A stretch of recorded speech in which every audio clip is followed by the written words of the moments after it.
أشرقت نفسي بنور من فؤادي حينما رددت يا رب العباد.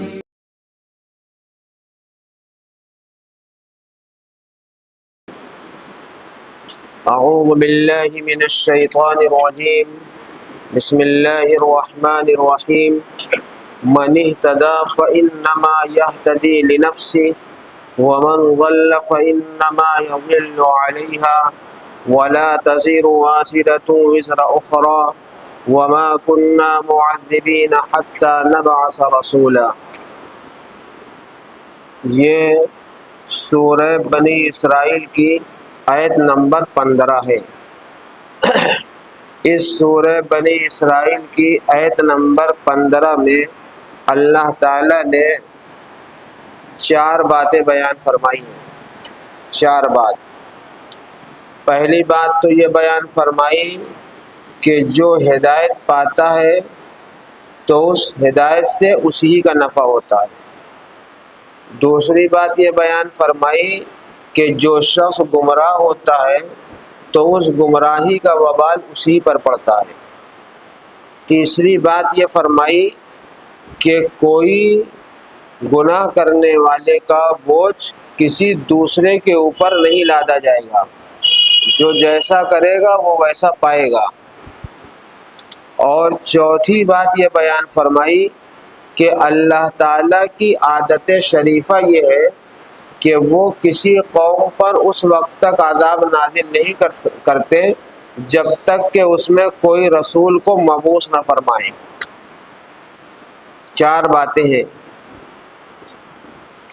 اب ان 4 باتوں کو آپ سمجھنا چاہیں تو بہت آسانی سے سمجھ سکتے ہیں کہ پہلی بات تو یہ ہے کہ من اہتدی فإنما یہتدی لنفسہ.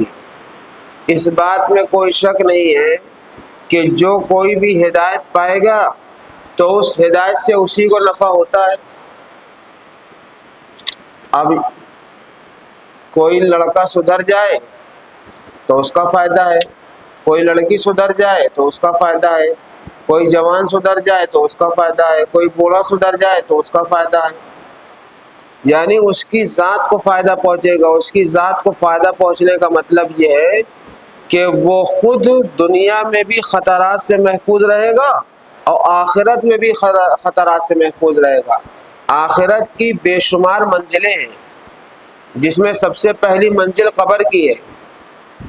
تو جو ہدایت پائے گا یعنی ایمان کی دولت سے مالا مال ہوگا. ہدایت پانے کا مطلب ایمان کی دولت سے مالا مال ہوگا اور اعمال صالحہ کا خوگر ہوگا, اس کا عادی ہوگا, اس کو کرنے والا ہوگا.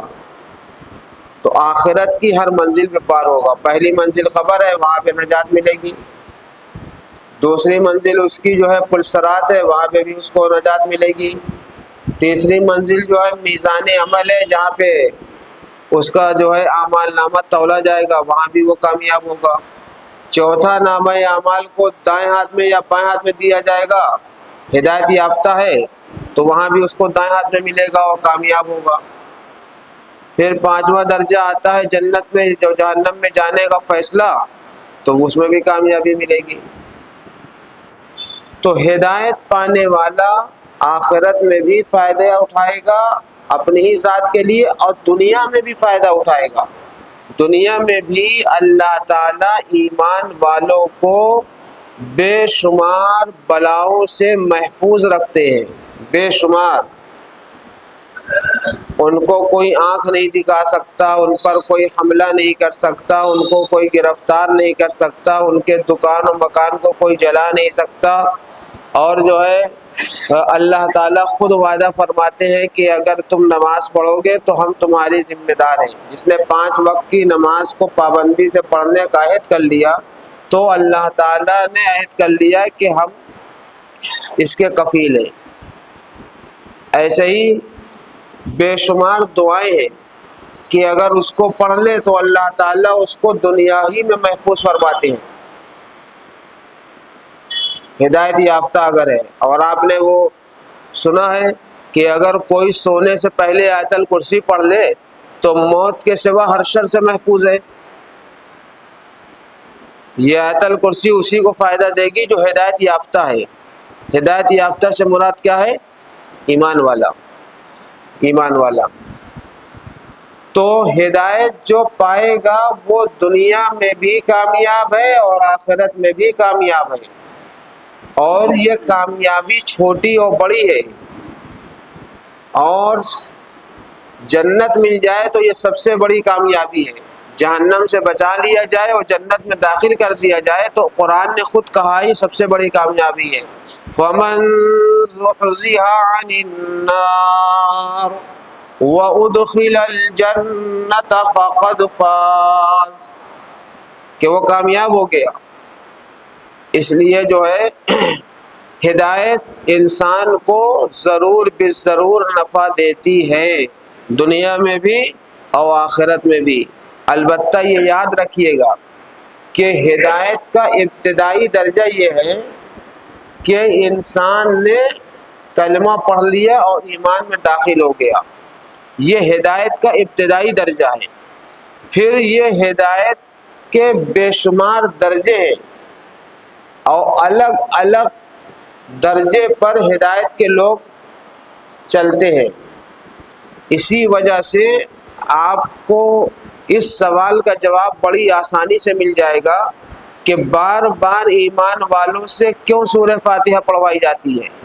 اہدنا الصراط المستقیم، کہ اے پروردگار آپ ہم کو سیدھے راہ کی ہدایت عطا فرمائیے۔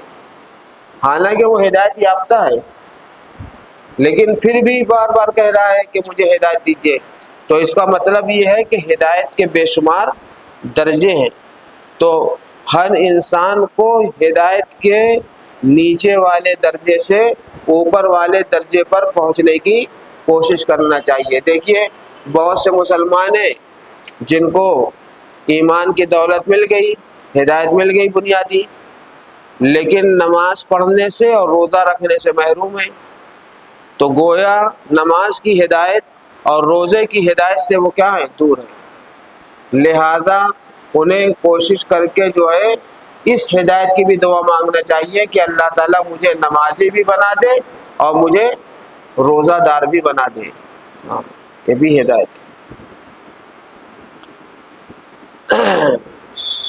وَإِن تُطِيعُوهُ تَهْتَدُوا، اور ہدایت کے درجے میں انسان جو ترقی کرتا ہے وہ اطاعت سے کرتا ہے۔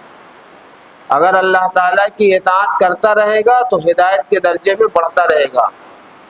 قرآن کریم میں ہے وَالَّذِينَ جَاهَدُوا فِينَا لَنَهْدِيَنَّهُمْ سُبُلَنَا، یہ ان لوگوں سے کہا جا رہا ہے کہ وَالَّذِينَ جَاهَدُوا فِينَا، جو ہمارے لیے اپنے نفس کی قربانیاں دیتے ہیں، اپنے نفس کی قربانیاں دیتے ہیں، تو ہم ان کے لیے ہدایت کے راستے کھولتے جاتے ہیں، ہدایت کے راستے کھولتے جاتے ہیں۔ آج ہی ہم سے جو ہے حاجی آفتاب احمد صاحب یہ کہہ رہے تھے کہ جو جہاں پہ قربانی دے گا اور جن لوگوں کے ساتھ قربانی دے گا، لوگ اس سے محبت کریں گے، لوگ اسے چاہیں گے اور اس کے لیے قربانی دینے کو تیار ہوں گے۔ اور یہ بات بالکل صحیح ہے ان کی۔ نبی اکرم صلی اللہ علیہ وسلم نے بڑی قربانی دی، ان سے بڑی قربانی دنیا میں کسی نے نہیں دی، تو دنیا کا ہر مسلمان ان کے لیے قربانی دینے کو ہر لمحہ تیار ہے۔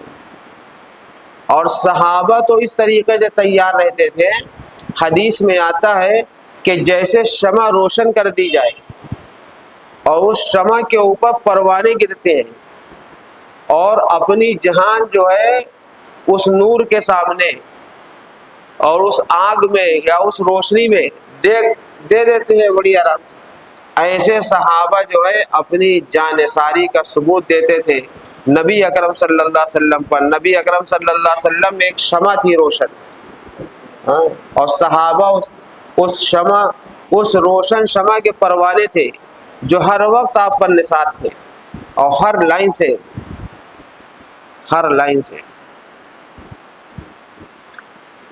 تو بہرحال یہ سب ہدایت کے درجے ہیں۔ اللہ تعالیٰ ہدایت دیتے ہیں۔ جب انسان قربانیاں دیتا ہے تو اس کو لوگ کیا، اللہ تعالیٰ اس کو لیے ہدایت کے راستے کھولتے ہیں۔ ہاں، انسان جب فجر کی نماز کی قربانی دے گا، یعنی فجر پڑھے گا، تو اللہ ظہر کی توفیق دے دیں گے، ظہر پڑھے گا تو عصر کی توفیق مل جائے گی۔ ایسے ہی جو لوگ جو ہے نماز چھوڑتے ہیں تو دھیرے دھیرے ان سے نماز چھوٹ جاتی، فجر چھوٹی تو ظہر چھوٹی، ظہر چھوٹی تو عصر چھوٹی، ایسے لوگ بے نمازی ہو جاتے ہیں۔ تو بہرحال ہدایت کے درجے ہیں، انسان کو ہر قدم پر ہدایت اللہ سے طلب کرنا چاہیے اور ہدایت میں آگے بڑھتے رہنا چاہیے، کیونکہ یہ اسی کے لیے نفع بخش ہے۔ یہتدی لنفسی، یہی حال گمراہی کا ہے۔ جو شخص گمراہ ہو جاتا ہے تو اس گمراہی کا وبال اس پر پڑتا ہے۔ ہاں، آپ دیکھ لیجئے کہ جو لوگ گمراہ ہیں تو اس گمراہی کا وبال دنیا میں بھی ان کو اٹھانا ہے، آخرت میں بھی اٹھانا ہے۔ آخرت میں سخت پکڑ ہوگی، منکر نکیر آئیں گے، سوال و جواب کریں گے، اس سوال کا جواب نہیں دے پائے گا مردہ جو گمراہ ہے، تو اس کو قبر ہی میں عذاب شروع ہو جائے گا، پل سراج سے وہ گزر نہیں پائے گا، میزان میں اس کا ترازو کا پلڑا ہلکا ہو جائے گا اور نامہ اعمال اس کو بائیں ہاتھ میں دیا جائے گا اور جہنم سے ہٹا کر جہنم میں ڈھکیل دیا جائے گا۔ یہ آخرت کا وبال ہے، آخرت کا نقصان ہے۔ اور دنیا میں بھی جو لوگ گمراہ ہو جاتے ہیں ان کو طرح طرح کا نقصان ہوتا ہے، طرح طرح کا۔ نبی اکرم صلی اللہ علیہ وسلم کے زمانے میں جو گمراہ تھے، مشرک تھے، منکر تھے، تو ان لوگوں کا کیا معاملہ تھا؟ وہ ٹیکس دے کے رہتے تھے، وہ ٹیکس دے کر رہتے تھے اور مسلمانوں کی پناہ میں رہتے تھے، ڈر کر رہتے تھے۔ اور جب جو ہے مسلمان گمراہ ہوا تو مسلمان غیروں کے سامنے ڈر کر رہتا ہے، غیروں کے سامنے وہ ڈرا ڈرا سا رہتا ہے۔ اس لیے اپنے زندگی سے ہر گمراہ عمل کو نکالنا چاہیے اور ہر گمراہی سے انسان کو نکلنا چاہیے۔ عقیدے کی گمراہی ہے، عبادت کی گمراہی ہے، نماز میں بھی بہت سے لوگ گمراہ ہوتے رہتے ہیں کہ یہ نماز صحیح ہے تو وہ نماز صحیح نہیں ہے۔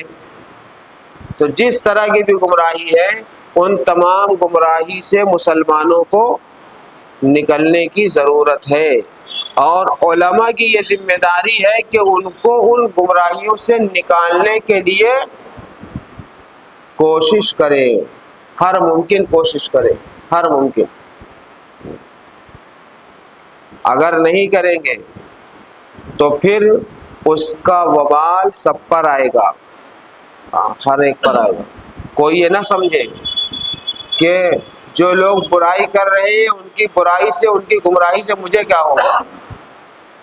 نبی اکرم صلی اللہ علیہ وسلم سے حضرت عائشہ رضی اللہ تعالی عنہا نے پوچھا تھا کہ جب خباثت زیادہ ہو جائے گی، گمراہیاں پھیل جائیں گی، تو کیا ان لوگوں پر جو عذاب آئے گا اس میں نیک لوگوں پر بھی آئے گا، طیبین پہ بھی آئے گا، متقیوں پر بھی آئے گا، اولیاء پر بھی آئے گا؟ تو رسول اللہ صلی اللہ علیہ وسلم فرمایا کہ ہاں، دنیا میں تو سب پر آئے گا، آخرت میں وہ الگ ہو جائیں گے۔ تو دنیا کے نقصان سے بچنے کے لیے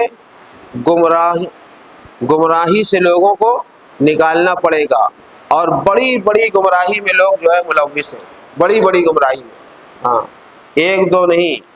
اب یہی گمراہی دیکھ لیجئے، بہت بڑی گمراہی ہے کہ لوگوں کی ایک بہت بڑی تعداد ہے جو یہ کہنے لگی کہ شادی سے کوئی فائدہ ہی نہیں ہے، شادی نہ کریے۔ اور اس گمراہی میں پوری کنٹری کی کیا کہتے ہیں طاقت ساتھ ہے، سمجھے آپ؟ کیسے طاقت ساتھ ہے؟ ریلیشن شپ ایک ہے، وہ قانون پاس ہے جگہ جگہ، بہت سے ملکوں میں، اب میں نہیں معلوم یہاں پہ پاس ہے کہ نہیں پاس ہے، لیکن بہت سے ملکوں میں پاس ہے۔ یعنی ناجائز تعلق بنا کر رکھیے آپ کو کوئی ٹوکنے روکنے والا نہیں ہے۔ تو یہ ایک گمراہی ہے۔ شادی کرنا قدرت کے بعد یہ ہدایت ہے، اور قدرت کے بعد شادی اور نکاح نہ کرنا یہ ضلالت ہے۔ ہاں، انبیاء کی سنت کے خلاف جو جائے گا تو وہ ذلیل ہی تو ہے، وہ ضلال ہی تو ہے، وہ ضلالت ہی تو ہے۔ ایسے ہی یہ بات بھی اٹھنے لگی ہے جو شاید آپ کے حلق کے نیچے نہ اترے، کہ بہت سے ملکوں میں لوگ یہ کہنے لگے ہیں،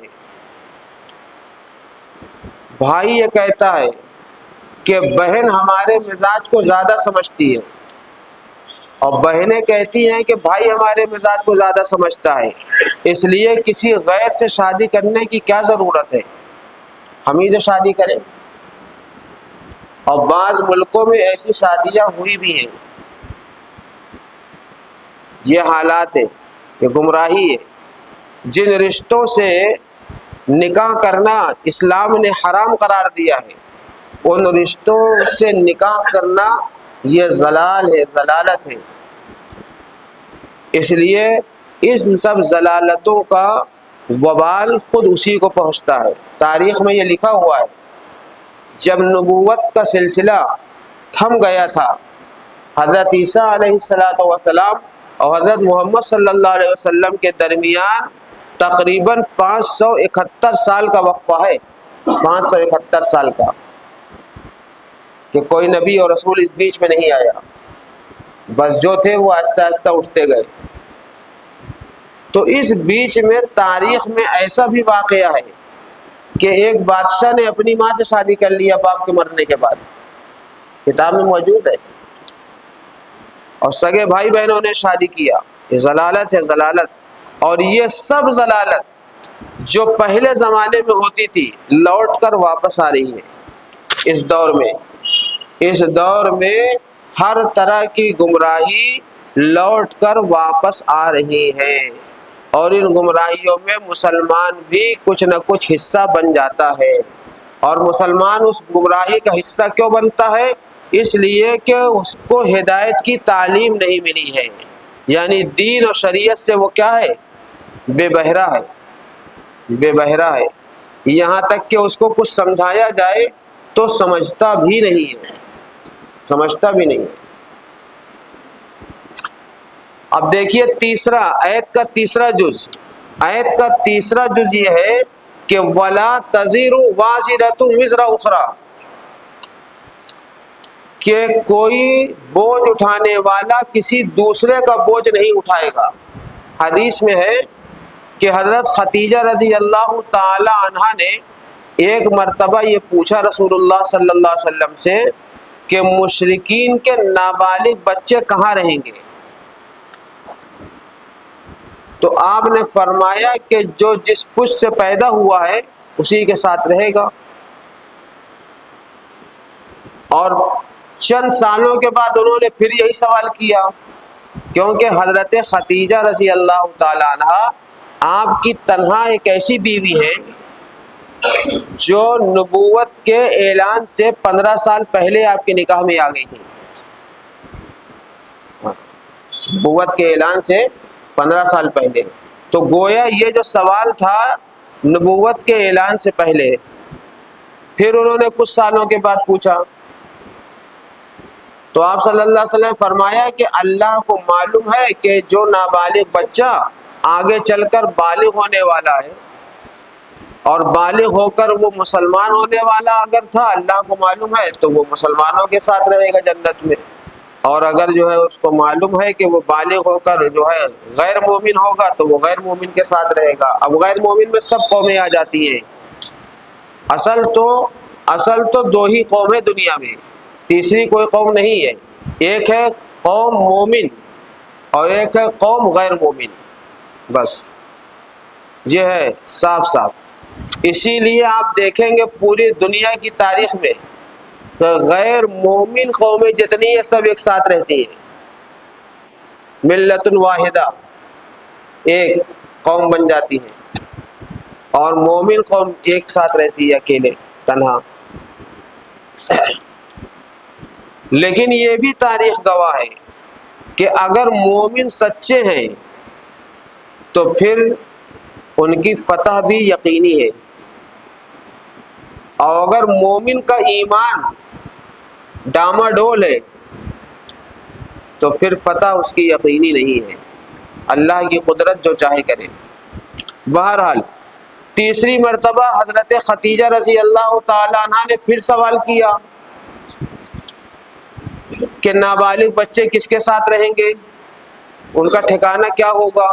تو قرآن کی یہ آیت نازل ہوئی، وَلَا تَزِرُ وَازِرَةٌ وِزْرَ أُخْرَىٰ، کہ کوئی بوجھ کسی دوسرے کا بوجھ نہیں اٹھائے گا، یعنی جو نابالغ بچے ہیں ان کے والد اگر جو ہے کیا ہیں، کافر ہیں، غیر مومن ہیں، تو اس کو جو ہے ان کی وجہ سے جہنم میں نہیں ڈالا جائے گا۔ یہ آیت نازل ہے، یہ آیت اس بارے میں ہے۔ اور اگر کوئی مسلمان کا بچہ ہے تو اس کو جہنم میں نہیں ڈالا جائے گا، اس کو اس کے ساتھ جو ہے جنت میں جائے گا وہ۔ اور چونکہ وہ نابالغ تھا، اور نابالغ کے بارے میں یہ آتا ہے، ایک حدیث ہے بخاری شریف کی، کہ عن ابی ہریرہ رضی اللہ تعالی عنہ قال قال رسول اللہ صلی اللہ علیہ وسلم ما من مولود یولد علی الفطرۃ، کہ کوئی بچہ بھی ایسا نہیں ہے جو فطرت پر پیدا نہ ہو، اور فطرت سے مراد فطرت اسلام ہے، یعنی کسی کے گھر میں بچہ پیدا ہو، مومن کے گھر میں ہو یا غیر مومن کے گھر میں ہو، حدیث سے یہ ظاہر ہوتا ہے کہ وہ اسلام پر پیدا ہوتا ہے۔ پھر یُحَوِّدَانِهِ وَيُنَصِّرَانِهِ وَيُمَجِّسَانِهِ، پھر اس کے ماں باپ جو ہے اپنے اعمال اور اپنے صحبت میں رکھ کر اس کو یا تو یہودی بناتے ہیں یا کافر بناتے ہیں یا نصرانی بناتے ہیں یا مجوسی بناتے ہیں، یا اس کے علاوہ جو قومیں ہیں غیر مومن اس بچے کو وہ بنایا جاتا ہے۔ تو گویا بچے کا کوئی قصور نہیں ہے، بچہ تو فطرت پہ پیدا ہوا ہے، یعنی اگر اس کو دوسری صحبت نہ ملے اور دوسرے لوگ نہ ملے تو وہ بڑا ہو کے اسلام ہی پر رہے گا، اسلام ہی کو قبول کرے گا، اس کی فطرت کا تقاضا یہی ہے، اس کی فطرت کا تقاضا ہے۔ اسی وجہ سے دعوت کا کام رکھا گیا ہے، اسی وجہ سے نبوت اور رسالت ہے، کیونکہ اللہ نے سب کو فطرت پہ پیدا کیا ہے۔ ہر نبی ہر رسول آ کے جب دعوت دیتا ہے تو وہ فطرت کی طرف لوٹ آتے ہیں، فطرت کی طرف لوٹ آتے ہیں، بعض نہیں لوٹتے ہیں، سخت ہوتے ہیں، لیکن اکثر لوٹ جاتے ہیں۔ تو بہرحال یہ یاد کر لیجئے کہ جو مسلمانوں کے نابالغ بچے ہیں، پیدا ہوتے ہی انتقال ہو گیا، یا پیدا ہوئے یا ان کو زندہ درگور کر دیا گیا، یا جو ہے کیا کہتے ہیں بالغ ہونے سے پہلے پہلے وفات پا گئے، لڑکی ہو یا لڑکا، تو ان سب کو جو ہے اللہ تعالی جنت میں پہنچائیں گے مسلمانوں کے، اس کے اوپر اجماع ہے، کسی کا اختلاف نہیں ہے۔ اور غیر مومن کے جو نابالغ بچے اور بچیاں ہیں وفات پا گئے ہیں، اس کے بارے میں 3 قول ہیں۔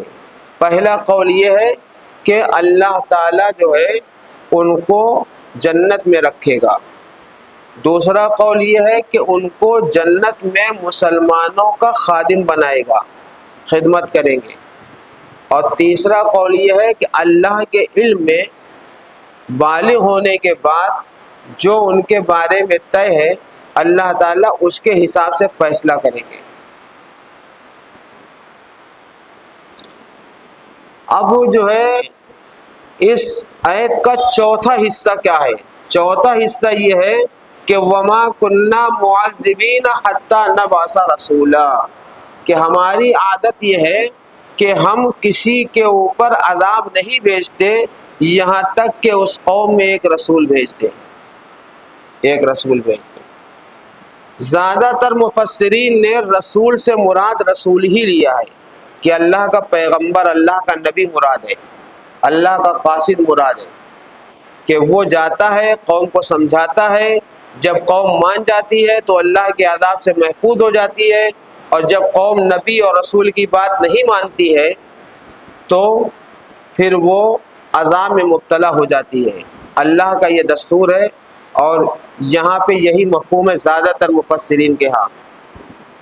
لیکن کبھی کوئی یہ کہہ سکتا ہے کہ ہمارے ہاں نہیں آئے تھے رسول، ہمارے ہاں کوئی نبی نہیں آیا تھا، ان کا کوئی جو ہے قاصد نہیں آیا تھا، تو بعض علماء نے اس کی تفسیر میں یہ بھی کہا ہے کہ رسول سے مراد عقل ہے، کہ ہم کسی کو عذاب میں مبتلا اس وقت تک نہیں کرتے جب تک کہ ہم اس کو عقل نہ دے دیں، یعنی جب وہ بالغ ہو جاتا ہے تو اس کو اس کی عقل کامل ہو جاتی ہے، پھر وہ عقل بتاتی ہے کہ یہ چیز بری ہے اور یہ چیز اچھی ہے، پھر وہ اپنی عقل سے جو ہے برائی کو اختیار کرے گا تو جہنم میں جائے گا، اور پھر وہ اپنی عقل سے ہدایت کو اختیار کرے گا تو وہ جنت میں جائے گا۔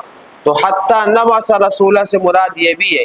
اسی وجہ سے جو لوگ مجنون و پاگل دنیا سے اٹھائے جاتے ہیں یا نابالغ بچے ہیں، یہ جہنم میں نہیں جائیں گے، اسی وجہ سے، کیونکہ ان کے پاس عقل نہیں ہے، عقل نہیں ہے۔ یعنی اللہ تعالیٰ جس طریقے سے نبی اور رسول کو بھیج کر اچھے اور برے کی تمیز کراتے ہیں، ایسے ہی اللہ تعالیٰ ہر انسان اور جنات کو عقل عطا فرما کر اچھے اور برے کی تمیز دیتے ہیں۔ لہذا اس تمیز کے بعد اگر کوئی ہدایت کو چھوڑ کے ضلالت کو اختیار کرتا ہے تو پھر اس کا ٹھکانہ جہنم ہے۔ یہ جو ہے چوتھا جز ہے اس آیت کا۔ تو اب 4 باتیں ہو گئی۔ ہدایت کا فائدہ خود ہدایت پانے والے کو ملتا ہے، ضلالت کا نقصان ضلال اختیار کرنے والے کو پہنچتا ہے، اور کوئی کسی دوسرے کا گناہ کا بوجھ نہیں اٹھائے گا، اور چوتھی بات یہ ہے کہ اللہ تعالیٰ جب تک کہ اس کو عقل نہ دے دے اور کوئی رسول اس کے پاس نہ بھیج دے، ان دونوں میں سے کوئی ایک عمل نہ ہو جائے تو اس وقت تک اس قوم پر عذاب نازل نہیں فرماتے ہیں۔ اور وَلَا تَزِرُ وَازِرَةٌ وِزْرَ أُخْرَىٰ کا ایک مفہوم یہ بھی ہے کہ بہت سے لوگ ایسے ہیں جو گناہ کرنے کی دعوت دیتے ہیں اور گناہ کرنے میں یہ کہتے ہیں کہ تمہارا بوجھ ہم اٹھا لیں گے، سمجھے آپ؟ تو ان کے کہنے سے گناہ نہیں کرنا چاہیے۔ ہاں دیکھیے، بہت سے ہم پورے ورلڈ کی بات کر رہے ہیں، پورے ورلڈ میں بہت سے سرکاری محکمے ہیں، تو سرکاری محکموں میں ایک بڑا ادھیکاری ایک چھوٹے ادھیکاری سے یہ کہا کرتا ہے کہ تم کرو سفید کالا، ہم ہیں اوپر، سمجھے آپ؟ حالانکہ اگر قانون ساتھ دے تو وہ بڑا اس چھوٹے کالا کرنے والے کو بچا نہیں پائے گا۔ یہ الگ بات ہے کہ عدالت بھی اس چور کے ساتھ چور بن جائے تو الگ بات ہے، ورنہ اگر عدالتیں اپنا کام کریں تو کوئی بخشا نہ جائے۔ اور پورے دنیا کا جو فساد ہے وہ یہی ہے کہ ظالموں کو ظلم کی سزا نہیں دی جا رہی ہے۔